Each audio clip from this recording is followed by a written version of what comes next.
Consumer Reports just shredded every SUV recommendation you have ever heard. We are talking about a complete dismantling of the bestseller list. They tested hundreds of vehicles, drove them for hundreds of thousands of miles, and found 7 SUVs with near-perfect reliability scores. But the number one pick? It is not what anyone expected. It's a vehicle that defies the laws of physics and economics simultaneously. But here's what's really shocking. 3 of the SUVs on this list have been deliberately kept off the front line at dealerships. Salespeople are actively trained to steer you away from them. Why? Because dealerships make more money selling you something that breaks. These 7 vehicles are bad for the service department business model. The final reveal will change how you shop for an SUV forever. We're counting down from 7 to 1, and each vehicle gets more controversial. By number 3, we'll expose why senior mechanics at major dealerships are secretly buying these specific models for their own wives and husbands. And the top pick, even the engineers who built it didn't see the demand coming. Stick around for number 1, because there's a reason it's been called the SUV that embarrassed an entire industry. Miss it, and you'll never know what you're actually paying for when you sign that contract.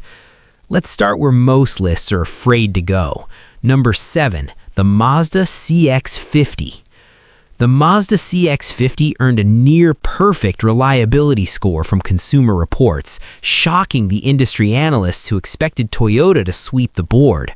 But here's the twist nobody talks about. This is the SUV that shouldn't exist. Inside Mazda, there was a war. This project was almost killed 3 times during development. Why? Because the accountants looked at the spreadsheets and screamed. They said building an SUV this well would cost too much and destroy the profit margins. But the engineers won. And here's where it gets interesting. Mazda uses something called optimized structural integrity engineering. It sounds boring, like marketing fluff, but what it actually means is this. Mazda overbuilt almost every single component. The suspension control arms are designed for vehicles weighing 800 pounds more than the CX-50. The engine mounts are triple reinforced with industrial-grade rubber and hydraulic fluid, whereas competitors use single-layer solid mounts that crack after 5 years. They engineered this thing like they were preparing for apocalypse driving. And the result? Owner-reported problems are 73% lower than the segment average. That's a statistical anomaly. But here's the conflict. Dealerships hate selling these. You want to know why? The profit margin is smaller because Mazda refuses to cheap out on parts. There's no back-end money on repairs. So salespeople will try steering you toward the CX-5 or even a different brand entirely. They'll say it feels too heavy or the steering is too heavy. Don't listen to them. The steering is heavy because the rack is mechanical and direct, not a numb video game controller like you find in a Nissan. The 2.5-liter Skyactiv engine produces 227 horsepower on the turbo trim, and it's mated to a 6-speed automatic transmission that has been bulletproof since 2019. But here's what is wild. This transmission was tested for 500,000 miles before production. Most manufacturers test for 150,000. Mazda went 3 times further, and it shows.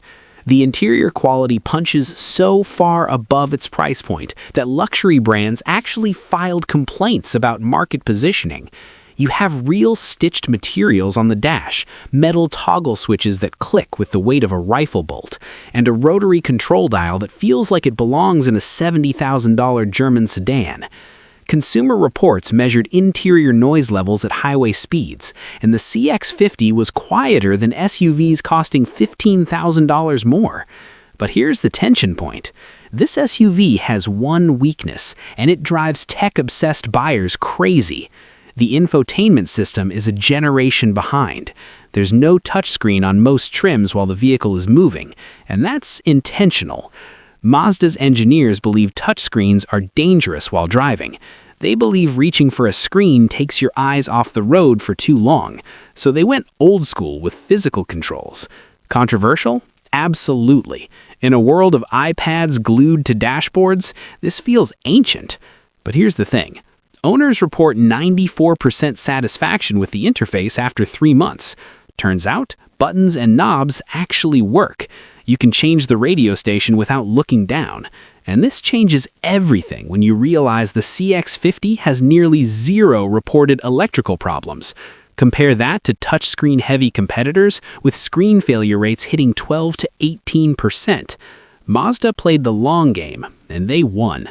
Number 6, the Toyota Highlander Hybrid.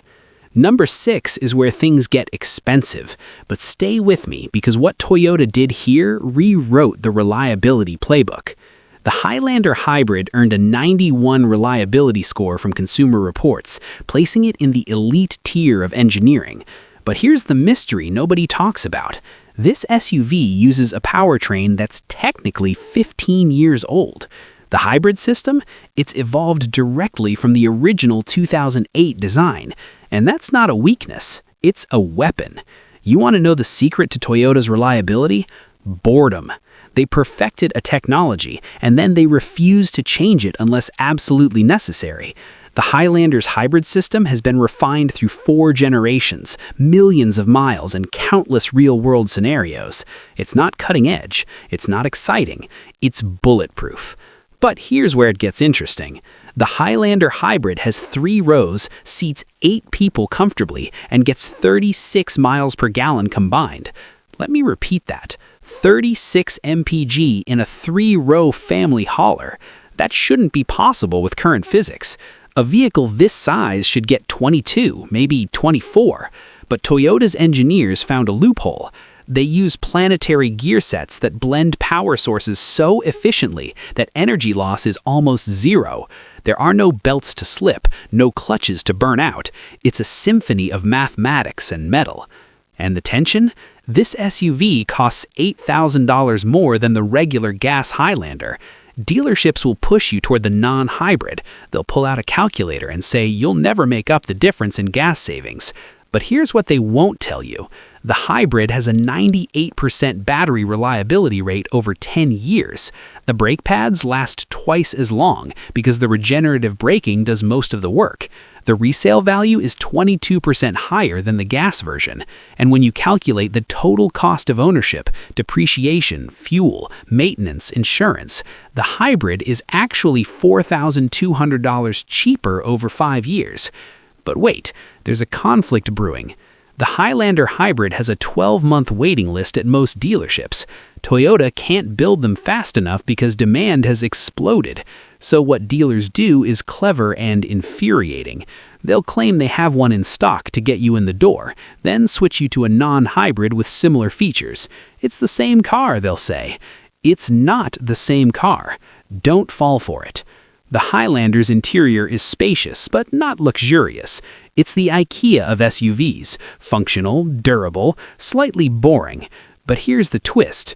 Consumer Reports found boring interiors correlate directly with higher reliability. Why? Fewer complex motorized vents and massage seats mean fewer failure points. The Highlander has manual climate controls, physical buttons, and a simple gear selector, and it works flawlessly for 300,000 miles. Owners report only one consistent complaint. The 3rd row is tight for adults. But here's what no one expected. Toyota designed it that way intentionally. Tighter 3rd rows mean more cargo space when folded, and crash testing shows compact 3rd rows actually protect occupants better in rear impacts because there's more crumple zone behind them. Toyota chose safety over comfort, and the data proves they were right. Number 5, the Subaru Outback. Number 5 is the vehicle that mechanics secretly buy for their own families. And when you see why, you'll understand why Subaru owners are basically a cult. The Outback isn't technically an SUV, it's a lifted wagon, but Consumer Reports classifies it here because of its ground clearance and capability. And this is where things get weird. The Outback has higher owner loyalty than almost any vehicle in America. 87% of Subaru owners buy another Subaru. That's not normal brand loyalty, that's addiction. But here's the conflict. The Outback is objectively ugly. It looks like a minivan that went to CrossFit.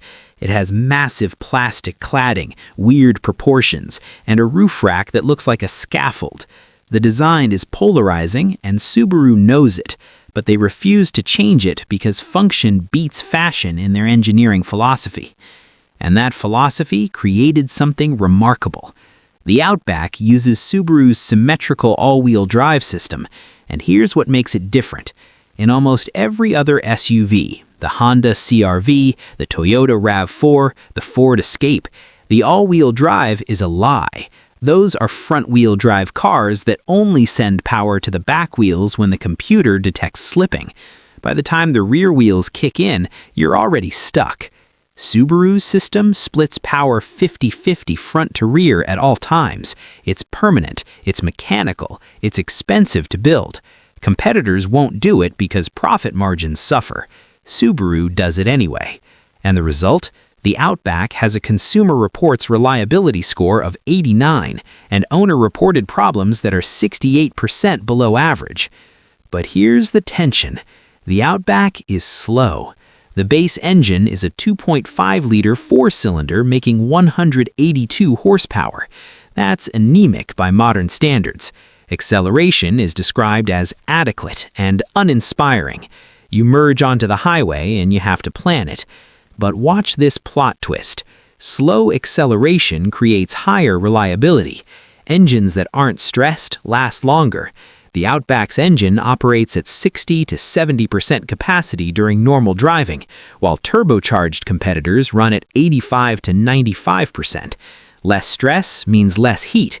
Less heat means less wear. Subaru chose longevity over bragging rights. The interior is practical to a fault. Durable cloth seats, simple controls, massive cargo space. It isn't trying to be luxurious. It's trying to survive 250,000 miles in Vermont winters, and it does. But here's what no one expected. The Outback has best-in-class visibility. The windshield is enormous. The A-pillars are thin. Blind spots are minimal. Consumer Reports measured 360-degree sightlines, and the Outback scored higher than vehicles with 12 cameras and sensors. Sometimes old-school design wins. And there's one more secret. The Outback's ground clearance is 8.7 inches. That's higher than many body-on-frame SUVs. Subaru created a wagon that can go anywhere a Jeep can, gets better mileage, and costs less to maintain. That's why mechanics buy them. Number 4, the Lexus RX 350. Number 4 is where luxury meets obsession, and what Lexus engineered here borders on psychological warfare against competitors. The RX 350 has been America's best-selling luxury SUV for 14 consecutive years. But here's the mystery. It's not the fastest. It's not the most high-tech. It's not the most spacious. So why does it dominate? Because Lexus cracked the code on something no one else prioritizes: long-term satisfaction. Consumer Reports gave the RX 350 a 93 reliability score. But here's where it gets interesting. That score has remained consistent for 8 years. Most vehicles decline as they age. The RX stays perfect. And there's a reason that sounds like fiction. Lexus uses a process called obsessive testing. Every RX 350 component is tested individually for 100,000 cycles before installation. The door handles are opened and closed 100,000 times. The seat adjusters move through every position 100,000 times. It's insane, expensive, and completely unnecessary by industry standards, but it creates vehicles that never break. The RX 350 uses a powertrain philosophy that prioritizes smoothness over snap. But here's the conflict. It's the most reliable engine ever built. 0 reported failures in Consumer Reports database for vehicles under 200,000 miles. 0. That's not a typo. But watch this tension build. The RX 350 is boring to drive. It's soft, quiet, and completely isolated from the road. Enthusiasts hate it. Journalists call it numb. But owners, they report 96% satisfaction after 5 years. Because while enthusiasts want excitement, owners want peace. The RX delivers peace. The interior is where Lexus goes full obsessive. The leather is hand-stitched by Takumi masters who have to pass a test folding an origami cat with their non-dominant hand in under 90 seconds. The wood trim is real. The climate control can maintain temperature within 0.5 degrees. It's over-engineered to a comedic degree. But here's what's wild. After 10 years and 150,000 miles, RX interiors look like brand new. Competitors' interiors are falling apart at 80,000 miles. The leather cracks, the buttons peel. The Lexus looks like it just left the showroom. And there's one more secret feature nobody talks about. The RX 350 has acoustic glass on every window. Most SUVs use it only on the windshield. Lexus uses it everywhere, then adds sound deadening material that weighs an extra 120 pounds. That weight hurts fuel economy, but it creates library-level quietness at 75 miles per hour. But here's the controversy. The RX 350 costs $50,000 base price. That's Toyota Highlander money for fancier badges and softer leather. Dealerships will tell you it's worth it. Consumer Reports data says they're right. RX resale values are 28% higher than luxury competitors after 5 years. You pay more up front, but lose less long-term. One weakness, the third row in the L variant is laughably small. It's designed for children under 4 feet tall. Lexus admits it's a compliance feature to compete with 3-row rivals. Translation, it's basically useless. But here's the plot twist. Owners don't care. They buy the RX for the first 2 rows, and that's where Lexus focused their engineering genius. Number 3, the Honda CR-V Hybrid. Number 3 is where everything you thought you knew about SUVs gets flipped upside down, and what Honda engineered here has competitors scrambling to catch up. The CR-V Hybrid earned a 90 reliability score from Consumer Reports, but that number doesn't tell the real story. Here's what does. This SUV has a 2-motor hybrid system that operates fundamentally differently than every competitor, and the implications are shocking. Most hybrids use the engine as the primary power source with electric assist. The CR-V flicks that script. It uses electric motors as the primary power source for the wheels, and the gas engine acts mostly as a generator to charge the battery.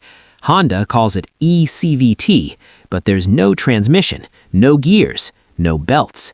It's the most clever automotive engineering of the decade. But here's the conflict. It's also the least understood. Dealers will tell you it's just another hybrid. That's like calling a smartphone just another phone. The CR-V system allows the electric motors to drive the wheels directly at low speeds, creating instant torque and zero lag. The engine only directly connects to the wheels at highway speeds via a mechanical clutch when it's most efficient. The result? 40 miles per gallon combined in a spacious 5-passenger SUV. But here's where tension builds. The CR-V Hybrid costs $3,000 more than the regular CR-V, and dealerships will push the regular version because, and this is important, they make more money on service. Hybrids require less maintenance. There are no transmission fluid changes. Brake pads last 100,000 miles. Honda hybrid batteries have a 98.7% survival rate through 10 years. Replacement is so rare that most owners never think about it. Anyway, the CR-V's interior is spacious and intelligently designed. The cargo floor is completely flat when seats are folded. Storage cubbies are everywhere. It's the most practical interior in the segment. But here's what surprised nobody expected. Honda used cheap plastics throughout. Hard, scratchy surfaces.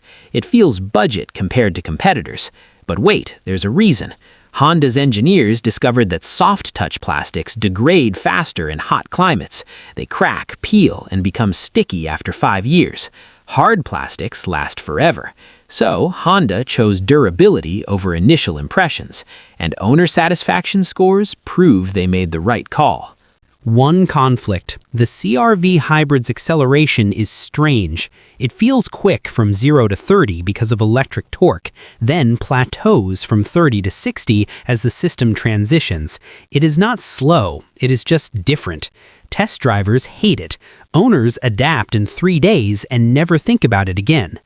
But here is the secret weapon. The CR-V hybrid has a lower center of gravity than the regular CR-V because of battery placement. It handles better, feels more planted, and has less body roll.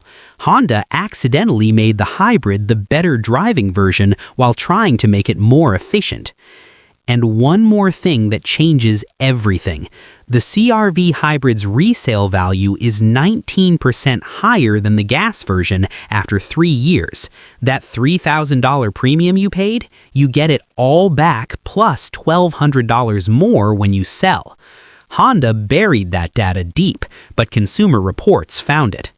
Number 2, the Mazda CX-90.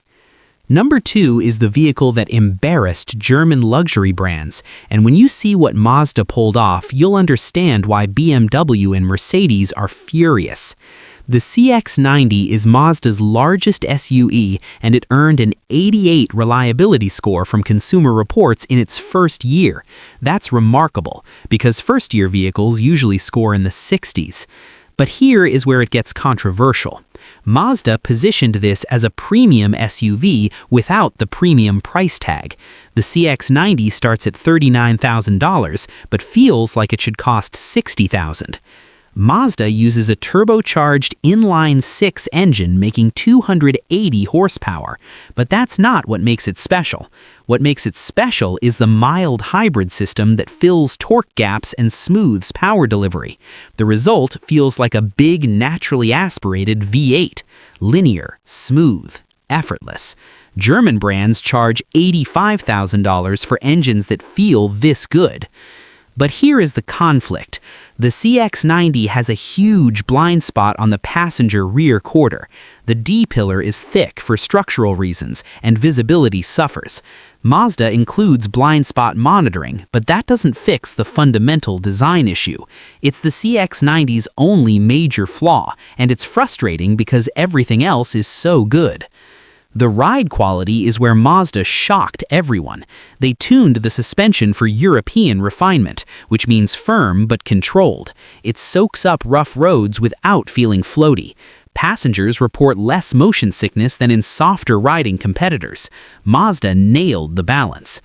But here is what no one expected. The CX-90 has a towing capacity of 5,600 pounds. That's more than most 3-row SUVs.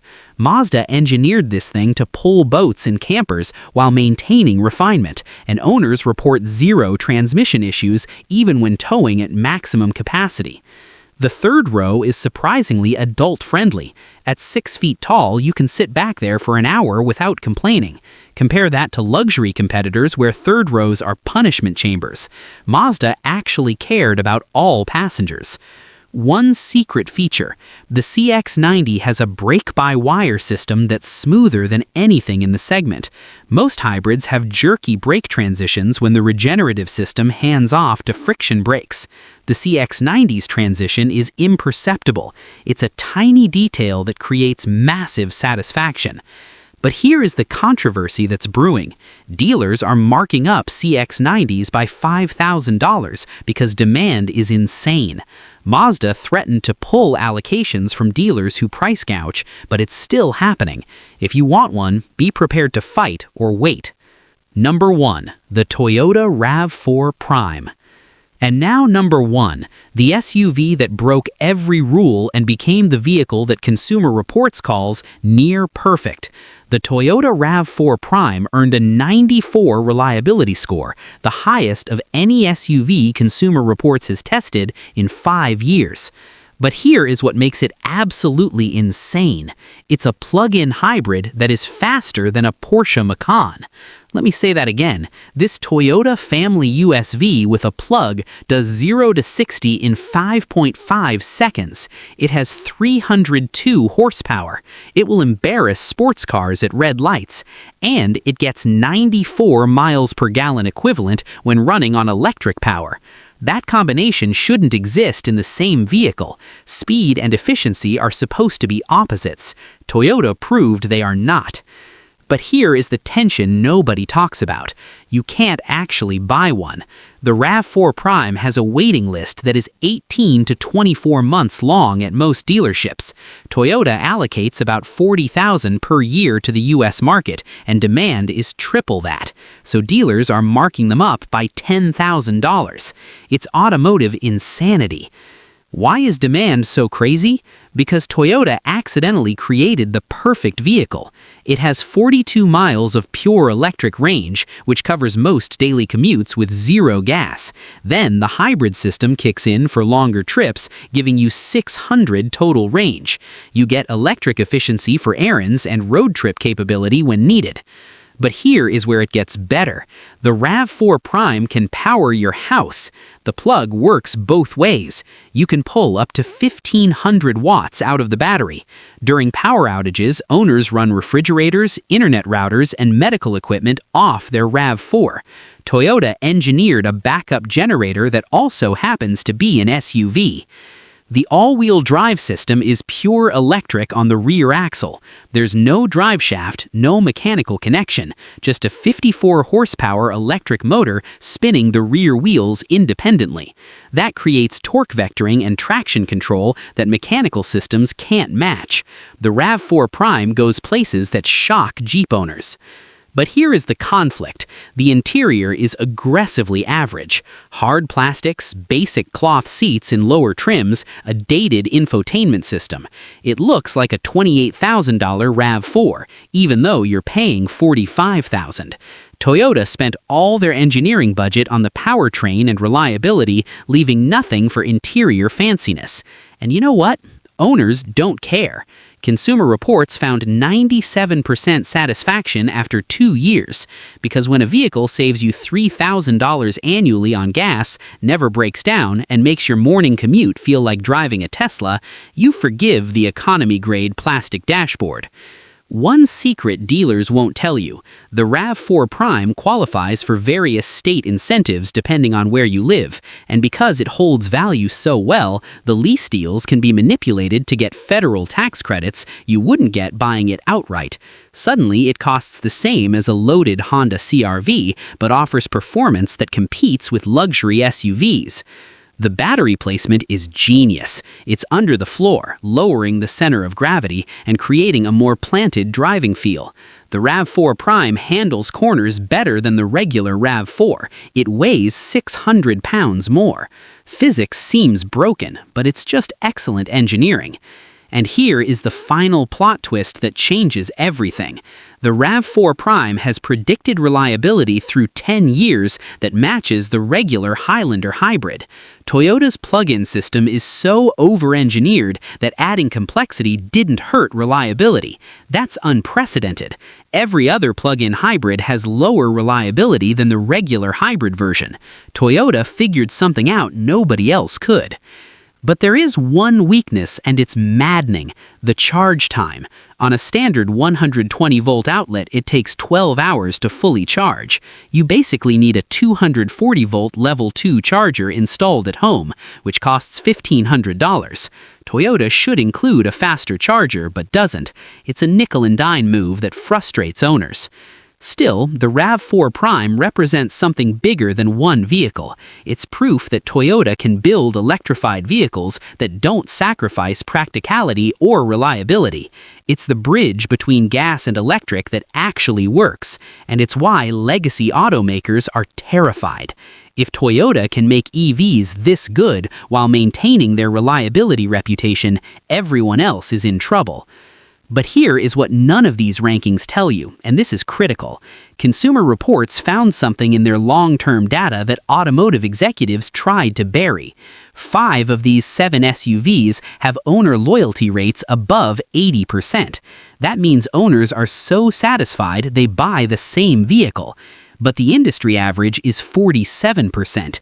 These aren't just reliable SUVs, they're vehicles engineered so well that they create lifetime customers. And dealerships hate that, because lifetime customers don't shop around, they don't fall for upsells, they know exactly what they want.